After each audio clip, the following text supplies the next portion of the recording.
자, 세 번째 소사는 수송 수단 있죠? 여러분, 이런 수송 수단들을 어떻게 안전하게 사용하는지 여러분 상식적으로 다 알고 있어서 그냥 밑줄만 치고 넘어갈게요. 수송 수단 안전하게 이용, 뭐 안전 수칙 지키고, 사고 대처 방안을 익히고, 사고 발생 시 신속하게 대처, 다 알고 있는 거죠? 그러니까 여러분 그냥 알고 있는 거 확인한다. 그래서 뭐 제한 속도 시키는 거 당연하죠. 안전띠, 뭐 도로에서 장난치지 않는다. 뭐 안전띠를 쭉 한다는 거. 그래서 부딪힘, 차량 외부로 튕김, 그리고 사고 피해를 최소화할 수 있다. 여러분 차량이 전복되면은 차만 전복되는 게 아니라 그 안에 물건들이 다 움직이기 때문에 사람도 뒤집혀지고, 심지어 정면 충돌하면 사람이 충돌에 의해서 차 밖으로 튀어나오기도 해요. 그래서 충격이 아니라 밖으로 튀어나오고 주변에 있는 물건에 의해서 사고가 나기 때문에 안전벨트를 꼭 켜야 돼요. 안 끼면은, 안전벨트를 안 하면은 사고가 났을 때 이 머리가, 여러분 몸이 차체와 부딪혀 갖고 치명적인 생명에 큰 위협을 받을 수 있죠. 그래서 오죽하면은 생명벨트라고 안전벨트라고 많이 하잖아요. 뭐 교통등록 시키는 거 당연하죠. 길을 걸을 때 휴대전화 아주 위험해요, 여러분. 왜냐면은 운전자가 순간적으로 실수를 할 때, 운전자도 사람이기 때문에 순간적으로 사람을 못 볼 수 있으면 본인 스스로 피해야 되는데, 스마트폰을 휴대전화를 쓰고 있으면은 본인 스스로도 인지를 못하기 때문에 아주 위험한 상황에 처할 수가 있겠죠. 자, 그 다음에 또 뭐 알고 있는 것들, 여러분 뭐 무단횡단 당연한 거죠. 사고가 나면 폭파 위험이 있기 때문에 20m 밖으로 떨어져야 되고, 뭐 여러분 자전거 탈 때 안전모랑 안전도구 다 알고 있죠. 자, 그 다음에 우리 좀 더 구체적으로 보면은 우리 여러 장치들, 그래서 여러분 보면은 지하철 여기 이렇게 확대돼서 나왔죠. 비상 장비들. 그래서 여기 비상 통화 장치도 있고, 버저도 있고, 분말기도 있고, 비상 개폐 장치. 그래서 여러분 지하철을 탔을 때 뭐 주의사항들 잘 뭐 다들 알고 있죠? 기본적인 것들.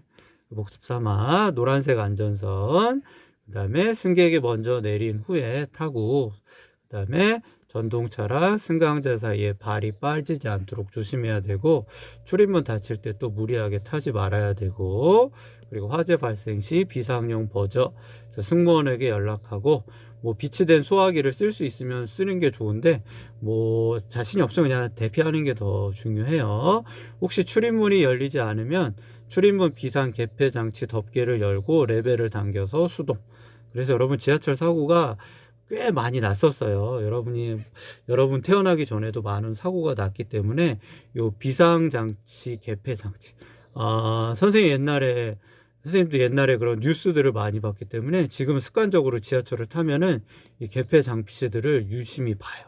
옛날에 사고 났을 때 어떤 일이 벌어졌냐면, 전기가 끊어지면서 어두워지니까 사람들이 이 개폐장치를 찾지를 못한 거예요. 평상시에 관심도 안 가졌는데, 만약에 요거만 열 줄 알면 충분히 대피할 수가 있었거든요. 근데 사람들이 평상시에 여기에 대한 관심이 없었고, 그리고 또 불이 꺼져요. 화재 같은 게 발생하면서 전기가 차단되니까 요 지하철 안에 내부가 어두워지니까 당황을 해갖고 이런 생각을 전혀 못한 거예요. 그러니까 그 이후로는 선생님도 이렇게 지하철을 탈 때 유심히 이런 장비들을 많이 봐요, 습관적으로. 그래서 이런 장비들 꼭 여러분 습관적으로 봐버릇을 해야 돼요. 그 다음에 요새는 또 전동 이렇게 전동 스크린이 돼 있어 갖고 요 문이 열려도 전동 스크린이 또 막고 있는 경우가 많이 있죠. 그래서 전동 스크린들이, 자, 이 개폐 장치를 열고 나서도 전동 스크린 같은 게 있죠. 그래서 전동 스크린도 여러분이 유심히 봐갖고 어떻게 여는지 이렇게 주의사항이라도 한번 봐야 돼요. 쌤이 알기로는 그냥 쭉 밀면은 빨간색 이렇게 라인 같은 걸 밀면은 자동으로 열리게 돼 있는데, 그것도 여러분이 당황을 하면 모를 수 있기 때문에 평상시에 지하철을 탈 때 꼭 관심을 갖고 습관적으로 이런 걸 좀 유심히 보는 습관이 있어야 돼요. 자, 그 다음에 뭐 자동차, 버스 안전. 여러분 뭐 버스 안전, 이제 뭐 앞으로 수학여행도 가게 되고 그러면 관광버스도 타게 되고 시내버스도 많이 타게 되겠죠. 그러니까 기본적인 사항들. 여러분 중요한 건 창밖으로 손이나 머리, 물건을 내놓으면 안 돼요. 여러분 뭐 창밖으로 버스 타면 장난친다고 손 내미는데 옆에 차랑 부딪혀서 팔이 부러질 수도 있어요. 그 머리 같은 걸 내민다는 건 진짜 아주 위험한 행동이에요. 그리고 하차시 뭐 좌우를 확인하는 경우. 왜냐면 여러 버스를 내렸는데 그 사이로 오토바이 같은 거나 자전거들이 지나갈 수 있기 때문에 심지어 그런 경우도 많아요. 자기가 버스에서 내렸는데 그 사이로 오토바이가 쓱 지나가면서 사람이 오토바이에 치이는 경우도 많이 있고요. 어떨 때는 자동차가 버스 정류장에 정확히 차를 대야 되는데 교통체증으로 인해서 중간에 이렇게 했다가 그 도로 한복판에서 내리게 했다가 지나오던 차가 사람을 쳐서 사고가 나는 경우도 많이 있어갖고, 특히 택시를 내릴 때도 반드시 하차 시에는 하차하기 전에도 주변을 한번 보고 하차를 하셔야 돼요. 그리고 뭐 화재가 발생하면 큰 소리로 알리는 거 당연하고요. 신속하게 밖으로 나온 뒤에 차와 멀리 떨어지고, 이런 비상용 탈출용 망치도 있어요. 그러니까 버스를 탈 때도 그런 장치들을 또 유심히 보는 습관들이 좀 있어야 돼요. 주먹으로 쳐갖고 깨지지가 않아요.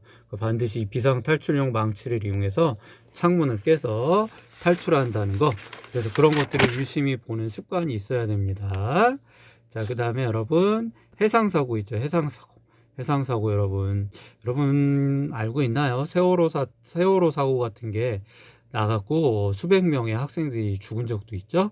그때도 충분히 안전 그런 거에 대해서 잘 알고 있었다면 많은 그 생명들이 살 수 있었는데, 그냥 평상시에 무관심하다 보니까는 그렇게 대형 사고가 났는데 또 이제 잊혀져 버렸어요. 그래갖고 또 사고 위험이 크기 때문에 여러분 평상시에 이런 것들을 주의 있게 봐야 돼요. 그래서 특히 해상사고는 물이 있기 때문에 안전 탈출 경로를 확보하기가 어려워요. 그래서 더욱 조심해야 돼요. 안전수칙을 상식적으로 알고 있어야 돼요. 제일 중요한 거는, 자, 배를 타면은 여러분 큰 배를 타는 경우도 있고 작은 배를 타는 경우도 있는데, 여튼간 배가 작으면 그래도 크게 문제가 없는데 큰 배를 탈 때는 배의 구조를 어느 정도 알고 있어야 돼요. 내가 몇 층에 있고 위치는 어디 있고 내가 나가려면 어디로 나가야 되고 위쪽으로 이렇게 어디냐면은 갑판으로 나가려면 어느 길로 나가야 되는지 그런 것들은 꼭 봐야 돼요. 큰 배를 탔을 경우. 그 다음에 비상장비 있죠. 이런 장비도 어디에 있는지, 보통은 좌석 아래에 있기도 그런데 아주 대형 페리 같은 막 수백 명, 수천 명이 타는 거는 좌석 아래에 있지 않고 이렇게 특정 구역에 비치가 되어 있기 때문에 이런 것도 유심히 보는 습관이 있어야 돼요. 사용법은 그렇게 까다롭지 않아요. 그러니까 여러분 조끼를 입으면 되고, 구명 보트 같은 경우도 사용할 줄 아는데 일단은 조끼를 먼저 구해야 되겠죠. 항상 조끼를 먼저 입어야 되고, 안전하게 이용하기 하선시 그건 다양한 거고, 여러분 주의사항, 여러분 위험 상황이 있으면 비상벨 큰 소리로 주변에 알려줘야 되고, 승무원 지시, 질서 유지, 구명조끼 착용 이런 건 당연히 알고 있어야 되겠죠. 자, 근데 여러분 배를 탑승했을 때 이 위험하다는 걸 본인 스스로도 많이 판단을 해야 돼요. 세월호 사고 때도 보니까는 사고가 나니까 정작 그런 경험을 안 해보니까 거기 있는 직원들도 오히려 사고 처리를 잘 할 줄을 몰라갖고 그냥 배에서 대기하라고 그래갖고 대형 사고가 터졌거든요. 그러니까 오히려 그런 것들을 본인이 알아야지 누군가 도와주겠지 그런 생각을 갖고 있는 것보다 나 스스로 그런 방법을 정확히 알고 있어서 내 스스로 피할 수 있는 그런 마음을 갖는 게 되게 중요해요. 선체에서 큰 소리가 나거나 충격, 또는 선체가 기울어져서 제자리로 돌아오지 않고 있다. 그리고 갑자기 정전이 일어났거나 엔진 정지 후에 아무 말도 없다. 그리고 화재가 일어났다. 이럴 때 제일 중요한 거는, 이런 방송이 나와서 어떻게 하면 좋은데 그것보다는 자기 스스로 판단을 해갖고 이게 위험한 상황이다 그러면은 갑판으로 빨리 나와줘야 돼요.